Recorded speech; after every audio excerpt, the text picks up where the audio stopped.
उदय education Hindaun की online class में आपका हार्दिक स्वागत है। हमारा जो पिछला वीडियो था वह प्रतिरक्षी के प्रकारों के बारे में था। आज का जो वीडियो है यह है रक्त समूह के बारे में। जो रक्त है, रक्त समूह, देखिएगा रक्त समूह का मतलब क्या है। जो रक्त होता है उसको 4 भागों में बांटा गया है। जो रक्त है उसको 4 भागों में बांटा गया है। हम सभी जानते हैं, पिछले वीडियो में भी हम पढ़ चुके हैं कि रक्त जो है वो क्या होता है, रक्त में क्या क्या पाया जाता है, रक्त को किस तरह से वर्गीकृत किया गया है, वो सारा मैं आपके लिए पिछले वीडियो में बता चुका हूं। आज हमारा जो टॉपिक है वह है रक्त समूह।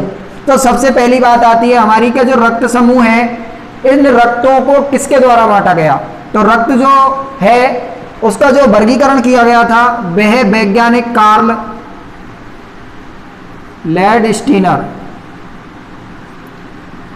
लैंडस्टीनर के द्वारा 1901 में किया गया था। ये ध्यान रख लेना, यदि से याद नहीं रहता है कोई बात नहीं है, हमारे लिए कक्षा 10 में नाम आ सकता है। जो रक्त समूह है उसको किसके द्वारा वर्गीकृत किया गया था, कार्ल लैंडस्टीनर। अब देखिएगा जो कार्ल लैंडस्टीनर थे उन्होंने रक्त समूह को 4 भागों में बांटा था। जो रक्त समूह है उनको 4 भागों में बांटा था, यानी जो रक्त है उसको 4 भागों में बांटा था। उन्होंने कहा कि जो रक्त होता है, रक्त में स्थित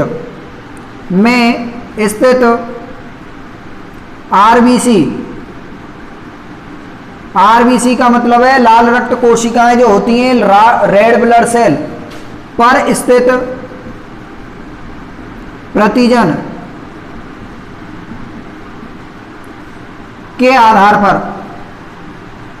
आधार से रक्त को 4 वर्गों में बांटा। दोबारा से सुन लीजिएगा कि रक्त समूह जो है उसको बांटने वाले कार्ल लैंडस्टीनर थे। उन्होंने आरबीसी पर उपस्थित जो प्रतिजन होते हैं उनके आधार पर 4 भागों में बांटा। उन्होंने कहा कि यदि रक्त है और रक्त में आरबीसी पर प्रतिजन ए है तो जो रक्त समूह जो होगा वह ए होगा। यदि प्रतिजन बी स्थित है तो रक्त समूह बी होगा। यदि ए और बी दोनों ही प्रतिजन स्थित हैं तो वह ए बी होगा। और यदि प्रतिजन अनुपस्थित है तो ऐसी स्थिति में अनोदर यानी अन्य रक्त समूह होगा। दोबारा से सुनिए, कार्ल लैंडस्टीनर ने कहा कि यदि आरबीसी पर ए प्रतिजन स्थित है तो वो ए ग्रुप का होगा, बी प्रतिजन है तो बी ग्रुप का होगा, और ए बी है तो वो ए बी ग्रुप का होगा। और यदि किसी भी लाल रक्त कणिका पर कोई भी प्रतिजन नहीं है तो ऐसी स्थिति में वह ओ ग्रुप का होगा, अनोदर। याद रख लेना, ओ यानी अनोदर प्रतिजन है, यानी कोई भी प्रतिजन उपस्थित नहीं है। तो इन्होंने जो कार्ल लैंडस्टीनर थे उन्होंने यह ए बी ओ यानी हम इस वर्गीकरण को कहते हैं ए बी ओ रक्त समूहीकरण।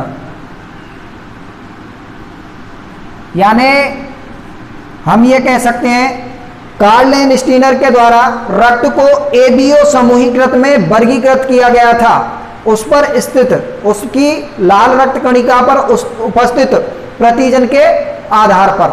अब देखिएगा आगे, इन 4 भागों के जो प्रतिजन होते हैं, इस प्रतिजन पर एक RH फैक्टर और होता है, एक RH फैक्टर होता है, कारक होता है।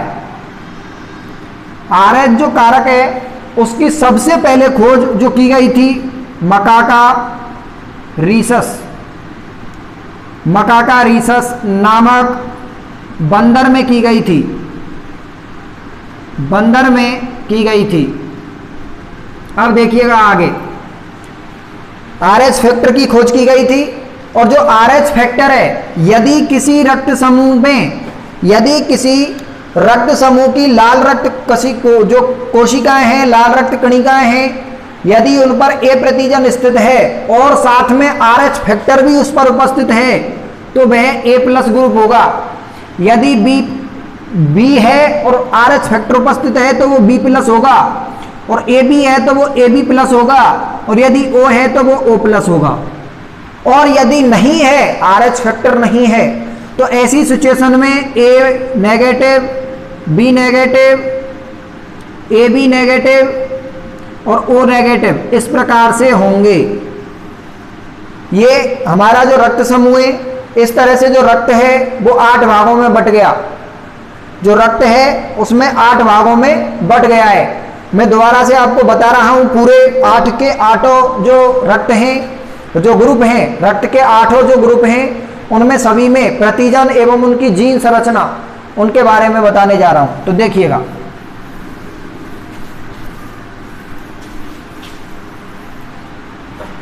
देखिए रक्त समूह, रक्त समूह, प्रतिजन, जीन संरचना, जीन संरचना, RH फैक्टर, RH कारक और प्रतिरक्षी। देखिएगा, सबसे पहला जो ग्रुप है वह हमारा है ए ग्रुप, ए, और जो ए है उसमें हम ए पॉजिटिव ही ले रहे हैं सबसे पहले, ए प्लस। यदि कोई रक्त समूह ए प्लस का है तो उसमें प्रतिजन उपस्थित होगा ए, क्योंकि उसकी लाल रक्त कणिकाओं पर जो प्रतिजन है वो कौन सा है, ए है। और जो जीन होगी वह होगा आई ए और उसके बाद कोमा आई,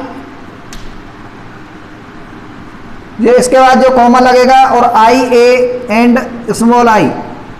RH फैक्टर इसमें आ जाएगा उपस्थित, क्योंकि इस पर प्लस लगा हुआ है तो RH फैक्टर उपस्थित होगा। वैसे ज़्यादातर पूरे विश्व में हमारी पृथ्वी पर जितने भी इंसान हैं उनमें से 85% लोगों पर ही RH कारक उपस्थित है, यानी RH फैक्टर लगभग 85% लोगों पर उपस्थित होता है, जबकि 15% लोगों पर RH उपस्थित नहीं होता है। और प्रतिरक्षी अर्थात मैं ये कह सकता हूं एंटीबॉडी जो होगा इसमें होगा B, एंटी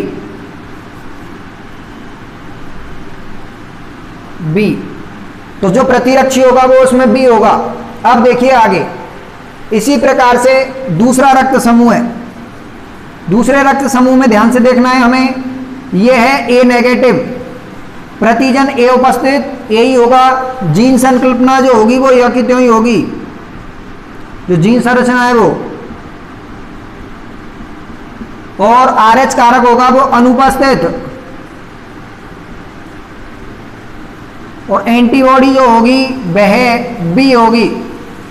याद रखना, हमारा जो अगला समूह है वह है अगला समूह B, और B में B प्लस, प्रतिजन जो होगा वह B होगा।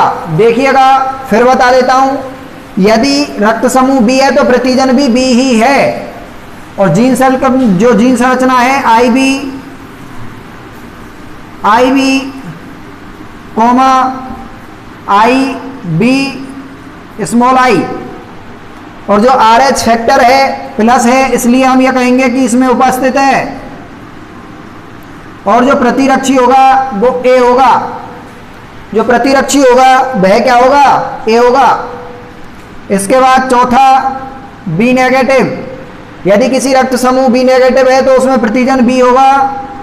जीन सेल का जो जीन संरचना है वो ऊपर वाली ही होगी, IB एंड I। देखिएगा, जो जीन संरचना है यह किसी भी जो जीन संकल्पना होती है ना, ये किसी भी संतान का ब्लड ग्रुप कौन सा है, कि यदि पिता की जो पिता है वो इस ग्रुप का है, माँ इस ग्रुप की है, और संतान किस ग्रुप की होगी, तो उसकी जानकारी के लिए हमें जीन संरचना की जो जानना वो जरूरी होता है। और यह नेगेटिव होता है, RH अनुपस्थित, और जो प्रतिरक्षी होगा वो बी होगा, जो प्रतिरक्षी है वह बी होगा। अब देखिएगा आगे जो हमारा पांचवा ग्रुप है वह होगा ए बी, और उसमें ले लिया मैंने प्लस, ए बी में मैंने क्या लिया है प्लस। उसके बाद जो प्रतिजन है वो दोनों ही स्थित होंगे, जो प्रतिजन है इसमें जो प्रतिजन है वो दोनों ही होंगे। तो देखिएगा आगे जो प्रतिजन है ए एंड बी दोनों ही होंगे, और जो संरचना है वह होगी I A I B comma small A B and I. R H जो फैक्टर है वो उपस्थित होगा, उपस्थित होगा। इसमें हम यह भी कह सकते हैं कि ये जो संरचना होती है वो डायरेक्ट आई ए और आई बी ही होती है, उपस्थित होता है। और उसके बाद अपना जो प्रतिरक्षी होते हैं इसमें प्रतिजन जो प्रतिरक्षी होता है वो अनुपस्थित।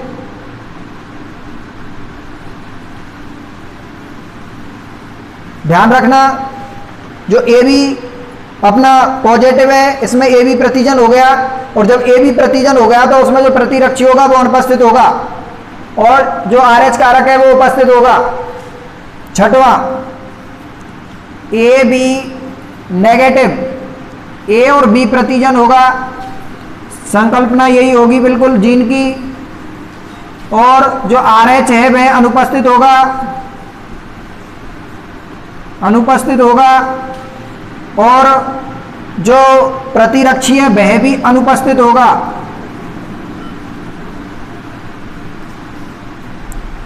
अनुपस्थित होगा।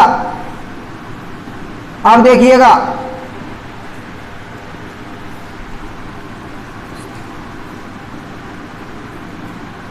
अब देखिएगा आगे अनुपस्थित, देखिएगा इसमें भी अनुपस्थित। हाँ जी थोड़ी सी गलती हो गई, इसमें जो अनुपस्थित है उसकी जगह ऊ का ऊ ही बन गया था, अनुपस्थित होगा। अब देखो आगे सातवां जो ब्लड ग्रुप है वह हो गया हमारा ओ, अर्थात जो रक्त समूह है वो ओ हो गया, और इसमें प्रतिजन जो है कोई भी नहीं, अनुपस्थित। जो प्रतिजन है वो अनुपस्थित होंगे, और जो इसका वह होगा आई, स्मॉल आई और स्मॉल आई होगा। आर एच फैक्टर उपस्थित,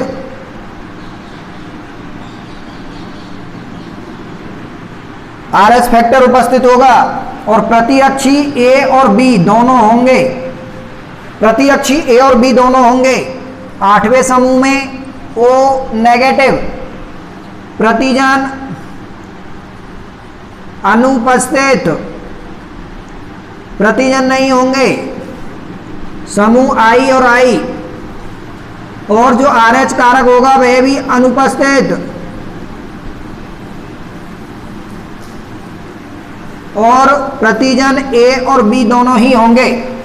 इस तरह से रक्त समूह हो गए, प्रतिजन हो गए, जीन संरचना हो गई, आर एच कारक हो गया, एंड प्रतिरक्षी हो गए। इस तरह से देख लीजिएगा जो ये संकल्पना है इसमें आपने देखा कि जो ए ब्लड ग्रुप है उसमें जो झोंसा ग्रुप था उसमें जो प्रतिजन थे वो ऐसे के ऐसे ही थे, और जब ओ ग्रुप था तो उसमें कोई भी प्रतिजन स्थित नहीं था। और जो जीन संकल्पना है, जीन संरचना है, यह इस प्रकार से होती है।